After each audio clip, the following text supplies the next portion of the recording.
New on Curiosity Stream. Just because it hasn't been done before doesn't mean you can't. Watch Earth's greatest minds forge our path to a better tomorrow. It's engineering the future. And Jaws, Star Wars, The Godfather, E.T.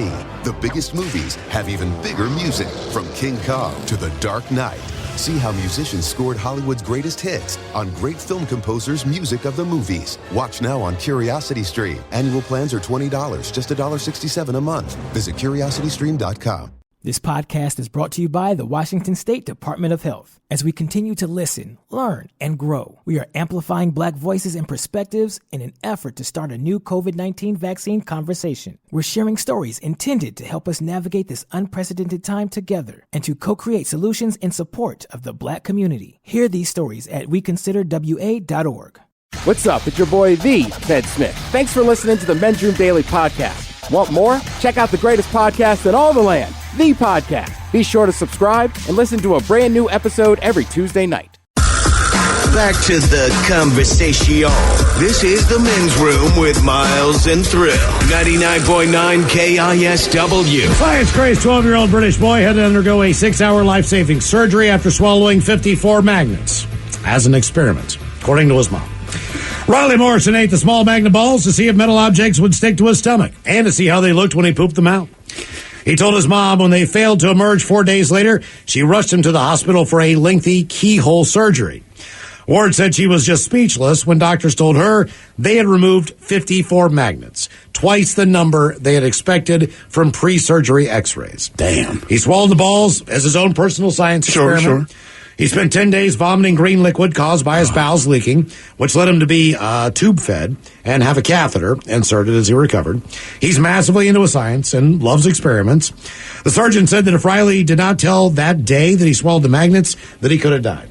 But that's what doctors say all the time, although I do believe that one. Good or bad, what did you have to explain to the doctor? 206-421-ROCK. A couple of quick comments here. It says, in 3rd grade, I sliced my finger open on a bean can lid. That's important. Lots of blood. We go to the ER. The nurse thought my mom said a mean man instead of a bean can cut it. So the nurse is freaking like, a mean man cut. No. A bean can. Someone else says our son as an infant, he had to be treated for nursemaid elbow, which is basically a dislocated elbow. But he treated 4 times in a 3-week period. He liked to pull away when he was being picked up. But on the last visit, the doctor asked me and my wife if everything was okay at home. And then this one from a doctor's point of view. It says, my first day shadowing an ER MD. He hands me a picture from the scope and asks me what I thought it was. The correct answer, garbanzo bean in the urethra. Oh, what? I hope that was a child and not an adult. Yeah, doctor hands a picture. Do you know what this is?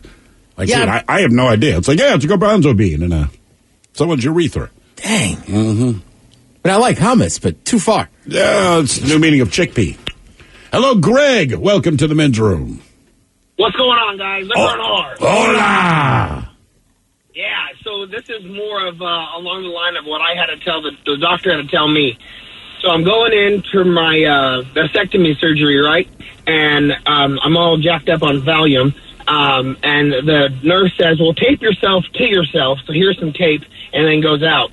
Well, then I proceed to do this while loaded on Valium, and I'm standing in the room butt naked with myself taped to myself when these 2 hot blonde teacher students were like, hey, we're here to do your surgery. And I'm like, what? And they're like, yeah. And so they proceed to do the surgery. I ended up passing out on the table in fear of, getting aroused or whatever. And I come to about 20 minutes later, and there's this really old, rickety man telling me, well, we lost your vas deferens. And so he has to dig around in my satchel to find the vas deferens. And I'm like, what? What's my vas deferens? And then I learned that that's the part that, That's where they cut it, but it just reeled back in. So what, it just snapped out of the way and they had to dig around and find it? It was the worst. Like I'm literally laying there, and I don't know if I got more aroused from the doctor wiggling the tweezers in there or the hot blondes. It was a really messed up situation. How long did it take him to find the vas deferens? He found it in about I don't know. I was high on Valium, so it was probably I don't know, between 3 and 7 minutes, it seemed, because I just was like, God, what? dude. You know, Yeah, and then you could smell the burning of, because they, cauterize it, and there's smoke coming up from my satchel, and I'm like, wow, I'm having a toasted satchel today. Yeah, that's crazy, man. That is not anything I ever want to hear. What do you mean you lost my vas deferens? I mean, I know you have an idea in the general vicinity, but, like, why would you tell me that? Why can't you just put me under, find it, and tell me after the fact? Yeah. You know what I mean? Like, if you're doing a surgery and something goes wrong, like, hey, bring it back up. We just want to let you know we dropped a sponge in your chest. We're looking for it. We'll put you back. Like, just tell me after or don't tell me at all. It's like when the drawstring goes into your sweatpants and it goes way back down in there. And you got to slowly work that thing out of there to get it back into that little hole. But that's my sweatpants, Right. not my testicles. Yeah. Good or bad, what did you have to explain to the doctor? 206-421-ROCK. You be a good doctor, though, Miles. Well, it's just like your sweatpants. You know when the drawstring goes in. The string goes in there. What a pain in the ass. So we know where it is. We just have to work it back up. That's bad. I mean, sometimes that string's just gone. Sometimes it is. I feel like it happens on mesh shorts more often. I had it. I bought myself a new coat, right? It's a couple of years ago, man, and great coat. And the nice thing is, if you unzip the collar, it has a little rain hood, which if you live in the Pacific Northwest, this is handy. I had this coat for 2 days. My daughter's maybe 2 or 3 years old at the time. I did not realize it, but it's raining outside. I go to put up my handy hood that I'm all happy about. Well, now it's just a nylon flap because she pulled the goddamn string out of the whole thing. And there's no way to thread it. Right. And it's been this way for 5 or 6 years now. It's just this crappy flap in the back of my goddamn jacket. I shouldn't laugh. But I know, but you're just like, God damn it, man. Really? Yeah. Hello, Ryan. Welcome to the men's room. Hello, gentlemen. Hola. So, much like, I was told by a doctor that my lungs swelled up so large that they were crushing my heart. Your lungs are so big, they're crushing your heart? Yes. So, I was in Colorado at the airport when all of a sudden my blood pressure spiked to 210 over 180. Jesus. So they took me to the ER, and all they did at the ER was give me a COVID test.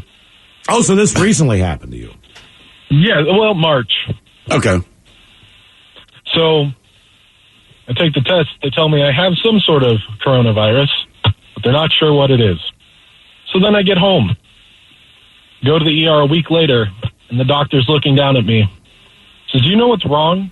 I said, I have no idea. I have a cold. It's like, your lungs are swollen so large, had you gotten onto that plane, you would have had a heart attack and died in the air. I was going to ask you, how did you get home with COVID from there? A train. Okay. Yeah, we don't care if people on trains get sick. Just planes. No. What does it feel like when you said your blood pressure spikes? What is this sensation that you're having? Because I doubt you're like, ooh, my blood pressure is spiking. I mean, what? Do you get dizzy? Is it painful? I was fainting. Okay. And you were already to fall over. And it probably didn't help that you were already at altitude. As far as how you're in high Colorado. you were in Colorado. That was a big part of it. Yeah, I'm sure it was. That was a big part of it. No, I did not have COVID-19, but I had, like, coronavirus, a large series of diseases. Right. I mean, a lot of people don't know that, but yes. I think you would have been better for any of the symptoms that I was having while I was in Colorado. You'd have been better off with COVID-19. I mean, honestly, I mean, or drive to Death Valley, trying to get out of the altitude, but either way. Jesus, man. So is it something that you still think about? Is it something that is prone to happen to you now that it's happened once? It's something that I do think about. It's something I do worry about. Hasn't happened since, but what if you got on an airplane? Every time I've gone to Colorado since, it's hard to breathe. I have to actually use an Stop going to Colorado. What about air travel? Does that bother you? Not as much. Okay, so that's not like a trigger or anything like that. No, I think it's just being there for an extended period of time. Are you there? It was for my girlfriend. All right, we did live in Colorado. Are you? Are your lungs okay now? Yeah, but that's because I've been here. Did you smoke any of that Colorado weed while you were there? No, which is depressing. Well, I know. I'm just trying to think. But here's the thing, though. So your lungs are fine now. You say because you're here. So you go back to Colorado or anywhere of altitude. Is it if you're there for a week? I have to use. I have to use an inhaler the entire time. And this was not the case before this one episode last March? Correct. Damn. How good looking is this girl? She's a flight attendant. That doesn't make things easier with your altitude Seems like you should be problem. able to meet her here. Well, she's here now. All right. Okay. All right. Okay. That worked. Yeah. I guess she's like, well, I don't want you to die, Ryan. So maybe exactly. Like, what the hell? That's terrifying, man.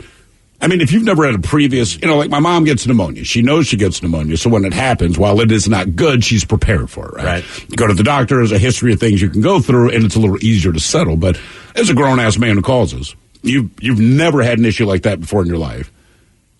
You fall over in the Denver, I assume Denver airport, whatever the case, and the doctors tell you, oh, yeah, your lungs have enlarged to the part that, your heart's crushing your heart. I just assume That's no one crazy. really ever dated flight attendants. It was just like a penthouse letter. That's Like, what I it never was really thinking. happened to normal people. You know what I mean?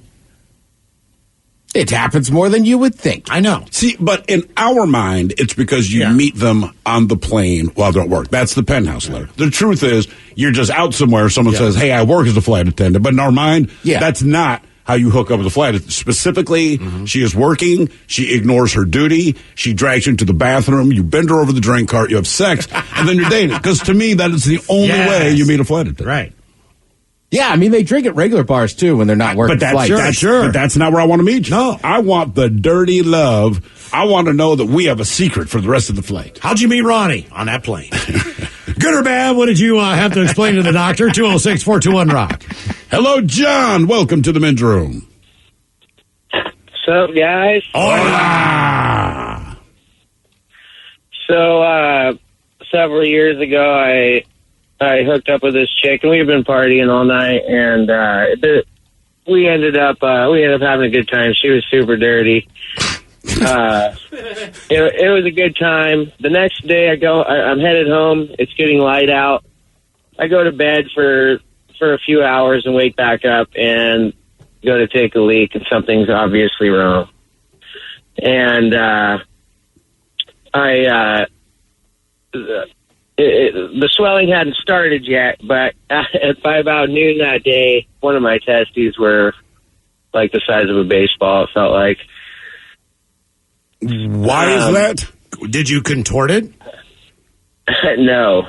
Upon going to the doctor, they told me I had NSU, which is called non-specific uveitis, which is like a bladder some sort of a bladder infection. Okay. Never heard of it. Was pretty scared. Had to explain exactly what had happened, and that's what they came up with. I guess it's kind of a. I guess you have this after they had to get a lot of explanation. So, do they think this is because of having sex with the fun dirty girl? Yeah, I think it's because of what we were doing. I can guess what you were doing. He explained to me that she's probably dealing with something much worse than me, and it's something that we caused, not something that she gave me. Did you call her? I did not. You did not let her know that there was a possibility that maybe something could have been more seriously wrong with her? Mm-hmm. No. I was going to call her. Because I was pretty mad at first, and then was told that it was actually something that we more than likely caused together. Okay. All right. I still feel like a phone call is a good thing. Like, hey, I think we caused this together. Remember that really cool thing we did? Yeah. It was awesome. Yeah. I've still got I can send you the video on my phone. But anyway. I mean, you just might want to give her a heads up. Like, hey, next time you do that with the next guy. Videos on the phone. Mm-hmm. Yeah. Because my testicle is the size of a baseball. I just thought you should know. I love what you did, but apparently that's it's dangerous territory. That's a one-off movie. Good or bad, what did you have to explain to the doctor? 206-421-ROCK. Definitely feels like a phone call was needed. Yeah, man. I mean, she'll let you do all that. You might as well give her a call. Guess who it is, Ted? James, welcome to the men's room. Hola, bitches. How are you today? Hola. Great. Thank you, brother. Well, here's the backstory. When my kids were little, my dad came down to our house to watch my kids, and my son was about 7 months old, and my daughter was about 3. So one day, I'm getting ready to leave work, and my dad goes ahead and calls me up. Hey, on your way home, I want you to stop by the fire department and pick up some of that Silvadine, that burn cream. I'm like, what the hell's going on? So my dad goes ahead, and he's all like, oh, it's nothing major. Your son just got a little burn on his arm, and he's a 7-month-old. So I get home in like 5 minutes from work. I come into the kitchen, and my dad's running my son's arm underneath the cold water, and his skin's fluffing off. Oh. So I snag my son. I go down Auburn Way to try to get to Auburn General, whatever it was at the time, and I get pulled over by Johnny on a bike. He comes up, sees what's going on, gets the fire department there in a second, and they give me an escort to the hospital. I get to the hospital, and no one's at the admittance desk for the ER, so I start kicking the door. Finally, a guy comes out, wakes up or whatever, and I'm like, my son's got a burn. I don't know how it happened. And so the cops get called, and I'm like, the cops out front. So we got him all bandaged up. I ended up getting home, and I got the whole story from my dad before my wife got home because she was going to kill him. Turns out my dad was supposed to keep my son on his schedule and heat up his bottle slowly in the sink underneath warm water. So instead of what he did, he took one of those Teflon pans and put the bottle in the Teflon pan, heated it and boiled it up, put my son in his car seat that tilted forward, and someone knocked on the front door, so my dad put the pan in front of my son. Baby wants the food, so that he leaned forward, put his whole arm into the pan, almost his elbow, and it gave him second-degree burns. And we ended up having, I think it was St. Joe's Burn Center here in Tacoma. We had to take him there for 2 months to get his bandages changed. We finally ended up doing it and getting him all back, and you can't even tell. But this is the man that raised you. I mean, you feel like, with my parents watching my kids, I feel safe because, like, you raised me mostly damage-free. Yeah. But your dad doesn't seem to be so concerned about this. Like, stop by the fire department and get some of this. I had to keep my wife from killing him. She was that mad. It's her baby. Is he just oblivious, or he means well, or was he just trying to talk well, about but he marches to his own drumbeat. Let's just say that. And he didn't think it was a big deal. When I came into the kitchen and saw that the skin was falling off my son's arm, I was like, this is not just a little burn cream thing here. What was it like growing up with him as your father? Let's just say it was interesting. I'm the youngest of 5, and I survived. Let's just say that. All right. Do you remember your mom and your dad getting along? Oh, they got along. Let's just say this. My dad was supposed to watch me this one time when my mom went and got a job. My dad had his auto shop out of our house. My mom came home from work, and she couldn't open the front door because my dad was supposed to be watching me on top of doing his shop business. And I walked down the street 3/4 of a mile, and a RE/MAX agent or somebody brought me back to the house. And my dad put a 16-penny nail through the door and door jamb. And then blamed my mom for going to work. Yeah, it's her fault. Jesus. Yeah. So I survived. My kids have survived. My son's almost 16, and you can't even tell that anything happened. I think the one that scarred from it is my wife because, you know, the first time she had to try to change the bandage with me, she passed out. Because it was all skin flopping and all the... Yeah, and it's your kid. Yeah, it's the most important thing in your life, you know? Oh, yeah. Yeah, I had to do it. It still sucked, but, you know, luckily for us, they gave us some good drugs to put him on before we changed his bandage. But, yeah, he can't even tell, and he doesn't even remember. You know, my wife took pictures of it, and every once in a while I see him on the computer, and I'm like, holy crap, I can't believe that happened, and you can't even tell. All right, let me ask you this. You said the doctors gave your kid some good drugs. Did you try any of them? No, I did not. Okay. You know, do the old college trial. Let me see my kids. I can't believe how nonchalant the dad is about it. Yeah. Let's get some burn cream. Get a couple butterfly bandages and, some Neosporin. I mean, you might not know how bad a burn is, but if the skin is falling off, you can tell. You know it's a bad burn because their skin is coming off. Yeah. It sounds like his dad was a little more interested in other things, whatever he was doing. Good or bad, what did you have to explain to the doctor? 206-421-ROCK. A couple of quick comments. Someone here says, my next door neighbors are an Alaskan pilot and flight attendant, 20-plus years married. Met her on the plane. That's all I'm saying. Wow. Then this one, my father-in-law got a call from a friend asking for a drive to the ER. Friend had to explain how the dildo got lost in his butt. Never looked at him the same. Oh, my God. I had to break that to somebody I know.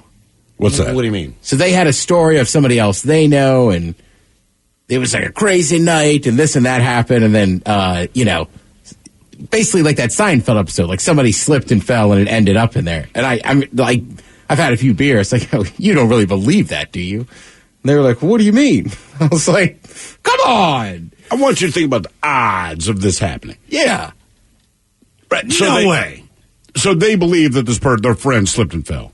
They did for a while, yeah. Come on. Now, are you the person who broke That's them what I'm out saying. of the... I broke it like you're messing with me, right? Like, you don't honestly believe that. And they were like, no. I mean, why wouldn't I? Like, of course I believe him. What's the alternative? Because the alternative is the story you don't want to tell people. Right. Like, I got bad news. And most people are like, I have a few friends. We'll talk about that kind of stuff. But like, most people aren't going to tell you what's going on back there, good or bad. Right. Mm-hmm. Just not a typical conversation. Yeah. But you can't believe that story.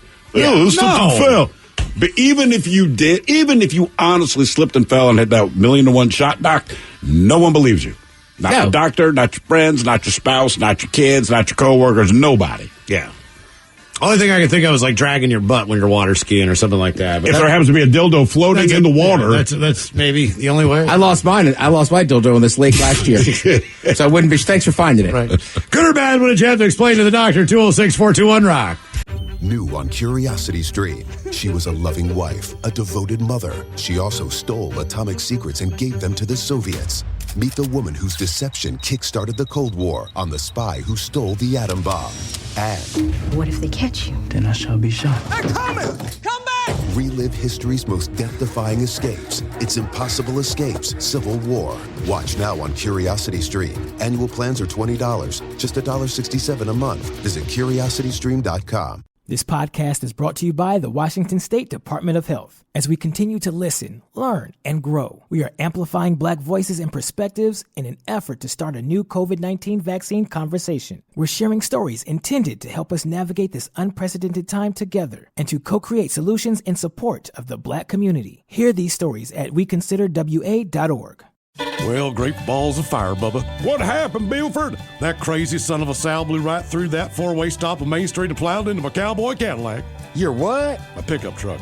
And I'm pretty sure my leg is broken, Ted.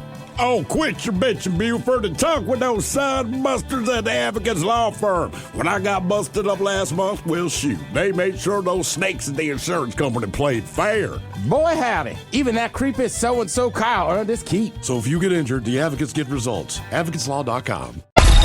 You're in the men's room. 99.9 KISW and KISW HD1 Seattle. It is 50th anniversary week on the Rock. We are going to party on Friday. Yeah. With a 50th anniversary weekend. Get that celebration started this Friday, as we'll have plenty of surprises, the stories, the memories, talking to the old school guys who worked at KISW for numbers of years. Gary Crow coming on the program. We're going to talk to the lovely Jolene. Very nice. Since we talked to her. And, of course, friends that have been in artists and bands, like the guys in Shinedown who've stopped by, Alice in Chains, Nirvana throughout the years. We're going to just have an incredible day, man, of memories from you, from artists, from Seattle celebrities. It is going to be an incredible day. We're excited just to be a part of it, not knowing all the things that are necessarily We also can't remember a lot of our own history. That's not even some of the stories will be told. Right, to us. Right. Maybe involving us, yes. It's our 50th anniversary week on the Rock. We will party Friday, and it's all brought to you by our friends at Palace Law. All right, a question. Good or bad, what did you have to explain to the doctor? 206-421-ROCK. Hello, Joseph. Welcome to the men's room. Hey guys, how's it going? Hola! So, I was at a concert about a year and a half ago with my girlfriend at the time, and halfway through the concert decided I need to run to the car, and I tripped and fell on I don't know what, and completely dislocated my left elbow. Oh! It was complex, complete dislocation, they call it, I guess. Does that mean it would bend all the way back to the point where it popped out? My elbow was in the front of my arm. Yeah, like your kneecap, right? It like goes over. Jesus, completely man. separated from my forearm and like my bicep area. So it's just like this joint dangling, and my arm was like a little sack. How bad did that hurt? Man, not as bad as them putting it back in. Okay, that's fair. Which was absolutely the most painful experience of my life. Did they give you a local or any kind of, anything? Or did they just go, look, dude, this is the only way you can do it. We're just going to put this thing back in. Yeah, they did the laughing gas thing. Okay. You can't remember anything that happened. So they were trying to figure out why I drove myself to the hospital. I was pretty intoxicated, so they couldn't do anything for a while. because they were afraid my heart was going to stop. They had to get the... Jesus. Wow, you're loaded, right? Yeah. And then when I came to after they finally did the surgery, man, I just had this terrible pain in my chest, like a loss, like somebody close to me had died. And my girlfriend was in the room, and she was just pale white and just shaking her head, and she wouldn't talk for like 20 minutes. And finally she said that was like torture, human torture. You're like, I'm the one who dislocated my elbow. I'm sorry that's so inconvenient for you. Yeah, no, I mean, I had asked her to stay in the room. I don't do well in hospitals, so I was like, please stay in here. She said she had to leave because I just screamed the entire time, even though I was unconscious. Damn. God, yeah. You're unconscious and you're screaming. How's your elbow work now? Yeah. Just fine. Okay. What band were you, whose concert were you at? It was Incubus, actually, at the, I think it was the White River Amphitheater. Well, at least you got out early and beat the traffic.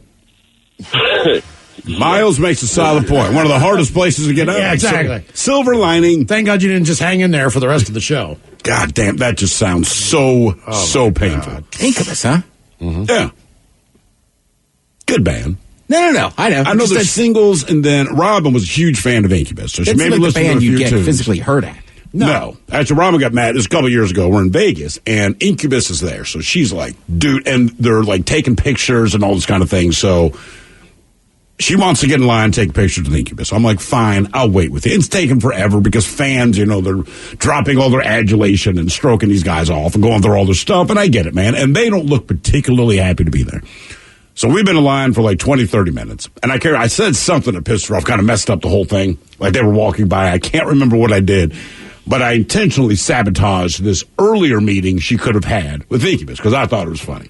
She kind of thought it was funny, but she was a little mad. So I'm waiting in line with her. Then Ryan Castle shows up and says, hey, man, are you guys waiting in line for Incubus? She's like, yes. He's like, listen, I have an in. We can get up there and do the pictures. So we go from the middle of the line to the front of the line. Turns out Ryan Castle was wrong. Oh, so now you're out of the line and get all the way back. But the problem is she's mean mugging me. I'm like, that's Castle's fault. She's like, this whole thing is your fault. Dude, he was like, dude, seriously, I really thought I had this in. I'm like, I did too. Mm-hmm. He didn't. We could cut the line. It was awkward. It was weird. Especially when you walk by everybody and then you get rejected in the front. It sucks so bad. Oh, yeah, man, don't worry. I know somebody. I at least laughed about it. Did he know somebody and they were just like, not this time? He did. He did know someone. They couldn't pull it off in that moment kind of thing. But we don't, yeah. Oh, yeah, I thought Rob was going to kill me, man. Like, this is your fault. I'm like, I know it is. God, Miles is right. Having to walk past that line and walk back by and then get in the back. Because we couldn't go back to where we were. No, you can't. Oh, no. Stepped out of line. Did you get back in line? We got back in line. Did you make it to the Incubus? We did. I want to say we were the last people. And the thing is, so these guys are doing it as part of a promotion. But remember, bands are just people. And they're getting tired, and this is Vegas. They're there as well. I'm sure they're throwing down like the rest of us. So they're kind of hurting. They've shaken a lot of hands. They've taken all these pictures. They've heard all the blah, blah, blahs people have to say. By the time we got up there, they looked so unhappy and so miserable. So, like, the pictures she finally got, like, they look like crap. Here comes Happy Robin. Right. Hi. She's so excited to meet. We're just like, yeah, I mean, whatever. Whatever, lady. We don't care anymore. Good or bad, what did you have to explain to the doctor? 206-421-ROCK. I thought she was going to hit me with a brick. I'm like, I'm so sorry. Hello, George. Welcome to the men's room. Hola, bichola. Hola. I love you guys. I want to give a quick shout out to. I call up every time I'm listening. I tell all my buddies to tune in. I got a buddy Donnie and Coot. They're listening today. Two hard hitting hockey boys from Vancouver, BC. Nice. Let me ask you this. Now, right. I know that you've been on hold for a while. Do you think they're still listening? Because when you called them to say to listen, that was like 45 minutes ago. They may have tuned out, man. Angry text messages all the time. Hey, let me ask you, man. I'm sorry. What are you guys going to be on? Let me ask you. Does the signal come in pretty clear for them there, or are they listening like on an app? Oh, they're down here. They're in the Tacoma area. Gotcha. Okay. All right. Because every once in a while we'll get like an email from Victoria, so you know it's. I know we hit Victoria. Yes. Just don't know how far up north it goes. So, what did you have to explain to the doctor? All right, so I was helping a buddy put in like a sound system in like an apartment back when I was living in St. Louis. We're hanging all these metal brackets and stuff like that, and I had a drill bit.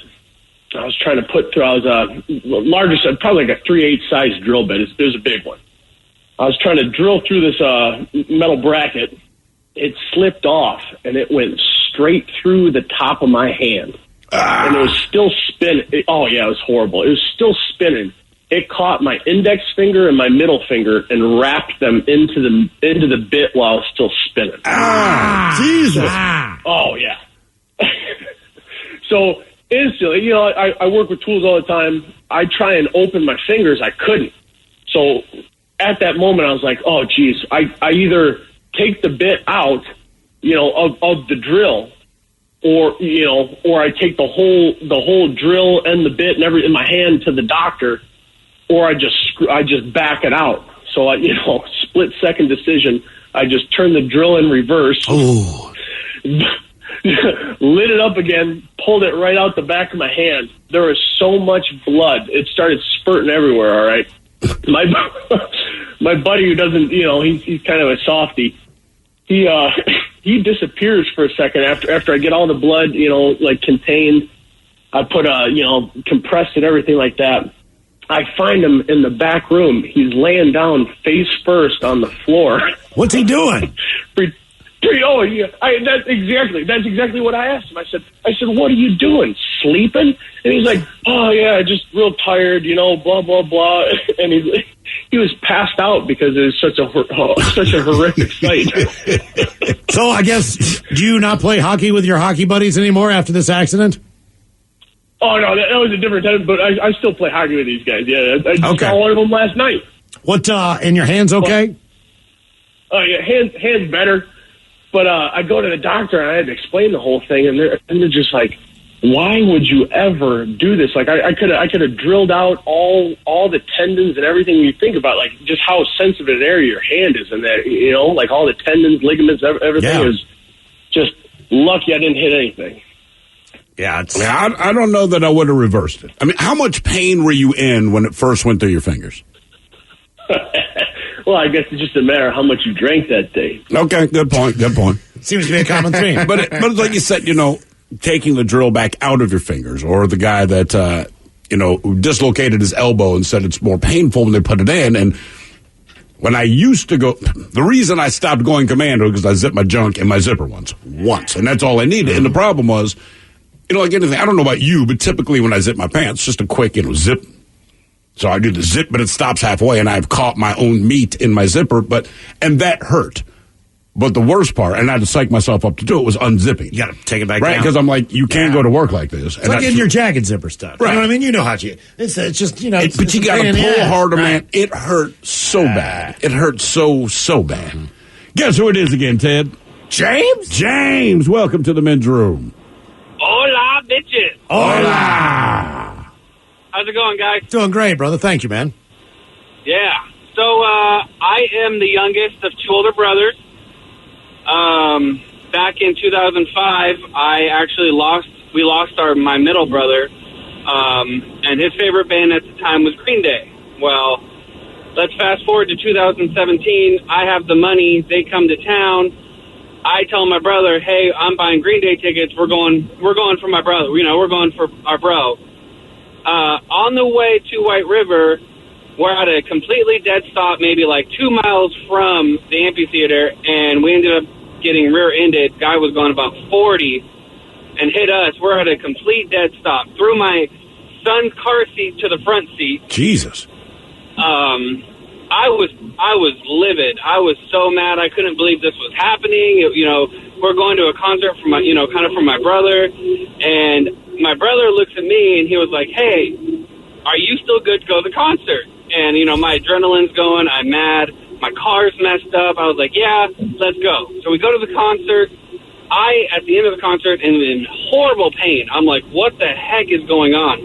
I go to the hospital, and it found out that I actually broke a rib in the car accident, and I stayed the entire concert, like 3.5 hours, and it was a great experience, but horrible at the same time. Yes. And guess what? You cannot escape the pain. There's nothing they can do. It doesn't matter where you go. You could be at a concert. You could be eating dinner. You could be sleeping. You could have stayed at home from work. You could be at work. Doesn't matter what the deal is. It's never going away. I definitely had a few drinks. I had more drinks than I should have at the concert to help with the pain. God. Sure. God. I mean, it makes sense. And the thing, if you break a rib, like, don't watch anything funny. No. Don't sneeze. You can't laugh. Don't use black pepper. Nothing. All these things, man. You don't want to cough. You roll over at night and go, like, how long does it take before they finally heal up enough that you can do things like laugh? I think about 6 weeks. 6 weeks to 2 months. It's a while. I've never broken one, luckily, but everybody I know that's broken one, it's like, it is the worst. Right, because there's nothing. 3 times. You've broken ribs 3 times. Mm-hmm. God damn, man. That, I think you might have done it. Like that, whatever, it's not the wrist, but there's some other bone right there or something. Right. Like everybody I know that tries, like when they first start playing hockey, do it because they fall wrong. It's how you fall. And when I busted up my wrist, I remember the nurse, when I first walked in, kind of explained what happened. Just like, look, man, I was blackout drunk. I don't know why she did not believe me. She asked me over and over. I said, I know I fell. That's all I can tell you. And I fell because I was blackout drunk. Emphasis on blackout. I don't remember, but I know I fell. Right? Why is this such a big thing? Anyway, she said, well, obviously your wrist is broken. It's all blown up and everything. But she goes, well, here's the good news. The only thing you don't want to do is break this one teeny tiny bone somewhere in there. There's a bunch of bones in there. Yeah. As long as you didn't break that one, you should be okay. And the odds of that are real slim. Naturally, she walks back out, looks at the x-ray. She's like, that's the one you broke. I'm like, of course it is. So that hand cast for, 12 weeks? And you get used to it. The problem is I'm left-handed. It was on my left hand. So trying to write, and we write everything. We're not big typers here. Like, everything I wrote looked like, I don't know, like I lacked oxygen or I was illiterate. I hated that. Yeah. That drove me goddamn crazy. Ted, the ribs you can deal with if you get broken in the front. So if you break your ribs in the side or the front, you're good. I had one time where my ribs were broken from the backside. That is unbearable. That is unbearable. It's almost like you just feel like you've got like a kidney disorder or something. So like every inhale hurts. It's always like it just feels like someone's got a knife in your back. God. And there's nothing you can do about it. It just sucks. Good or bad, what did you have to explain to the doctor? 206-421-ROCK. Somebody forgot to yell, look out. Someone was wearing a flap jacket, and it didn't matter because back then you could stick your helmet in the back of someone. All right. Yeah, all right. Hello, Patrick. Welcome to the men's room. Hola, bitches. Hola. So, hey, real quick, thanks for selling me on the air fryer, guys. I bought one this weekend, used it for the Super Bowl. It was amazing. Excellent. What did you cook in there?